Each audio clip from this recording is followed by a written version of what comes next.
An alien race from the depths of space colonizes Earth. Millions of people from around the world are sent to work in mines on other planets. Those left on Earth are controlled with implanted tracking chips and giant alien robots positioned around the perimeters of cities. Oh wow, you hear me? Ah! Chicago, 2019. The city is under martial law due to a massive alien attack on all major cities of the world. The Drummond family, a father, a mother, and their 2 sons, tries to leave the city, but all exits are blocked.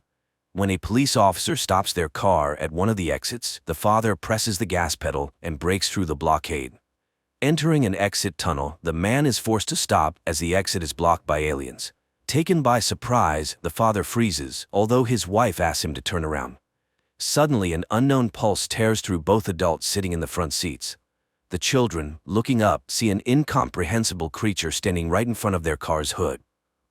9 years later, the world, having surrendered without a fight to the invaders, is completely under their control. The operation of vital productions, including power plants, has been restored everywhere.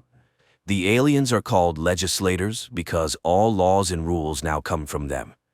Over the years since Earth's surrender, the aliens have forced humans to build suitable living spaces for them underground, called closed zones, where only high-ranking human officials are allowed entry. It became clear that the alien invasion aimed at Earth's resources, their extraction, and exportation led to huge social stratification. The rich, working for the aliens, continue to live well, while the poor have lost all guarantees, including education and healthcare. Police lawlessness thrives, and the deportation of all undesirable people from the planet has begun. The alien systems block all communication lines, so people know nothing about the life of other cities and countries. Amidst this wave, a resistance emerged, planning an attack on the closed zone in Chicago. But the plan failed, the zone was unharmed, and the fate of the rebels remains unknown, although the police assure that they were all eliminated. And this was supposed to be the first spark from which a flame would ignite. 9 years after the failed uprising in Chicago, the police monitor anyone who raises even the slightest suspicion. Detective William Mulligan reviews video recordings from Gabriel's apartment, whose brother Rafe died in the uprising and was posthumously named a hero of the resistance. The guy goes through his usual morning routines, then wakes up his girlfriend, showing her a photo taken on the other side of the lake, where visiting is now prohibited. But the girl does not want to believe in a change in their lives and asks not to invent the impossible. Gabe leaves the house where his friend, who has obtained and repaired a boat, is already waiting for him, so they can sail out of the city tonight. But Gabe reminds him that he is under round-the-clock surveillance. Meanwhile, Mulligan reviews the newspapers and sees an advertisement for the Phoenix fire suppression system, after which he goes to his old friend Jane, who now runs a brothel. At the entrance, he sees the Phoenix emblem on the wall and notices the police chief. The owner greets Mulligan as a good friend and hands him a gift box, mentioning the Donnans and their gifts. Returning to the police station, he shares his findings. Phoenix exists and is preparing something for the New World Masters, but his partner does not believe that anyone could have survived the last purge. At this time in the subway, 2 resistance members meet because the newspaper advertisement is a battle readiness order given by their leader, whom they call First. He has learned that there is an entrance to the zone through the stadium, and soon there will be a Unity Festival, which high-ranking aliens will attend. The only thing left is to infiltrate. The next day, Gabe goes to work, having passed through the recognition system, since every person now has an identifier chip inside. The guy works in a data restoration center where he views millions of private videos a day and checks browser history requests. He sends all the collected information to the Central Information Center and destroys the carriers. Later, he receives a cigarette containing an unknown substance from his colleague and hides it behind his ear. After work, Gabe exits to the outside with a crowd of other workers and sees arriving guards grab and lead away one of the women. At the same time, an alien transport ship is sending off another batch of people as slaves for the alien mines from Earth. And around the perimeter of the city stand giant alien robots to prevent people from escaping. Gabe goes to the boat but is horrified at the sight of the weapon in his friend's hands. If they get caught, they will be instantly destroyed. Their scuffle is interrupted by the appearance of Mulligan, who orders Gabe to get into his car. He reminds the boy that he was his father's partner and now asks not to repeat his brother's mistakes and make the right choice. Gabriel has no information about Phoenix, and he does not intend to snitch, so the conversation goes nowhere. Gabriel goes to the person he is supposed to sell the acquired cigarette to, but the potential client pushes the boy into his van and, putting on them special collars that jam the tracking chip signal, drives him to the center of a destroyed district, where in one of the surviving buildings, Gabe meets his living brother. After a joyful reunion, Rafe tells him that he is the only survivor from his group. Unknown to him, Craftsman removed his chip, and now he has joined a new group. He takes the cigarette and, giving his brother a large sum of money, orders him to leave the area because Phoenix plans to attack the invaders. The brothers argue about the necessity of the uprising, but Rafe is sure that as long as there is time to fight, they should fight.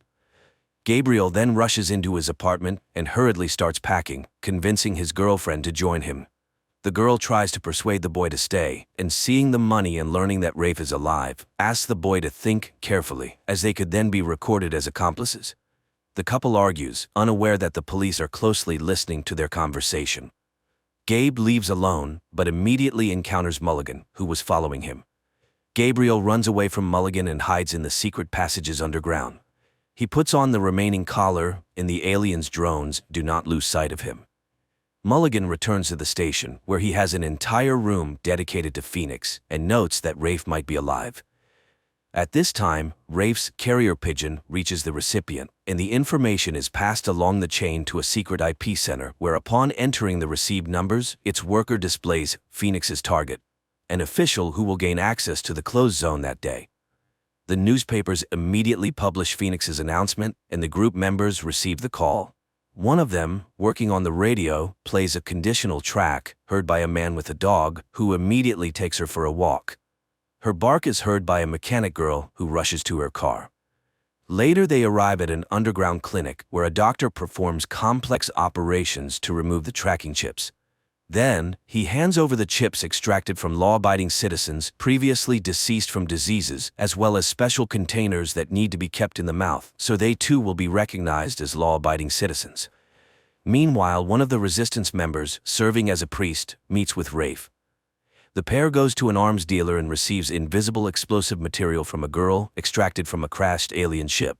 If attached to an organic carrier's skin or hair, scanners will not be able to detect it. Later, the resistance group gathers together.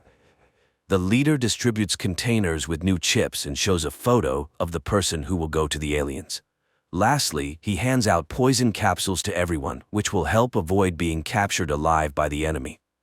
The group freely enters the festival and attaches the invisible alien explosive device to an official. He goes to the arriving aliens and explodes with them. The city is immediately locked down, and the police block the streets to find the attackers. The priest is the first to die, caught in gunfire. Rafe is caught by one of the aliens and tries to escape from it, hiding in a van. This is seen by the guy's comrades, who come to his rescue and destroy the alien. The surviving rebels try to escape from the city, while the aliens bring in hunter warriors from another world, and they quickly track down Rafe and his accomplices. Enraged, the legislators prepare to destroy the district where, according to their information, the resistance is based. Mulligan tries to persuade the police chief, who is heading to report to the aliens, not to allow this because he needs time to catch the suspects. But he is reminded that the decision is made and his search interests no one. Raids begin in the city, during one of which Gabe is captured, while his brother and two of his comrades reach the station and board buses 2 minutes before the expiration of the chips from law-abiding citizens. But when it seems they have managed to escape, the buses are stopped by the hunters. Realizing his capture is inevitable, one of the group takes the poison capsule. The mechanic girl attacks a hunter and is instantly vaporized. Rafe tries to run but is captured and brought to the police, where his brother is being interrogated at the same time. Mulligan shows him how Rafe is tortured to make him talk about Phoenix and give up first. Gabe learns that the city is preparing for destruction and agrees to send a message to the leader. He is brought to the surviving members of the resistance, and hearing that the guy allegedly knows ways into the zone, they agree to connect him with first. Gabe is brought to Jane Doe, who is number 1 and the leader of the resistance in the city. Upon seeing the boy, the woman calls him by name, which confuses Gabrielle, and at that moment, a police squad raids the brothel and kills Jane. The investigation reveals that Jane had installed listening devices to record conversations with police officers she served to gather secret information. Later, during a briefing with the aliens, Mulligan names the members of Phoenix who, learning about the death of First, voluntarily left this life. Before the invasion, Jane was a history teacher and changed her profession to gather secret information. Mulligan presents recordings obtained in the brothel, where it is heard that the police chief actively leaked secret information about the aliens. Captured resistance members are deported to alien mines, and Mulligan, having declared the neutralization of the Chicago threat, is appointed acting commissioner. Later, he meets with Gabe and puzzles the boy with a new thought. What if the failure of the uprising was planned? And he hands the boy a memory card, extracted from a phone once given to him by Jane. The next day, Gabe views its contents, a video dedicated to a party before his birth, where close family friends record messages for him. There, he sees both Mulligan and Jane Doe, who was acquainted with his mother, as well as some other members of Phoenix. Meanwhile, Mulligan is allowed to arrive at the Earth Control Center and meet with the legislators in their habitat. As he heads to the spaceship, the same invisible substance that was part of the explosive used in the stadium attack manifests on him, explaining that Mulligan is also part of the resistance, and the plan was organized so that he could infiltrate the main alien base and set off an explosion. During the credits, a map shows that the plan worked, and the city blockades were successfully lifted, after which many resistance foci flared up everywhere. This means that the plan to light a match and ignite a bonfire was a success, and humanity begins an active fight against the alien oppressors. Despite the film being labeled as science fiction, the message here is quite realistic. How will humanity behave when it realizes the possibility of its total occupation? Also, the filmmakers draw belief in victory from the history of humanity, using Lenin's motto, "A spark will kindle a flame." The struggle, the underground conspiracy. The film is full of revolutionary stylistics, and it watches like a real political thriller.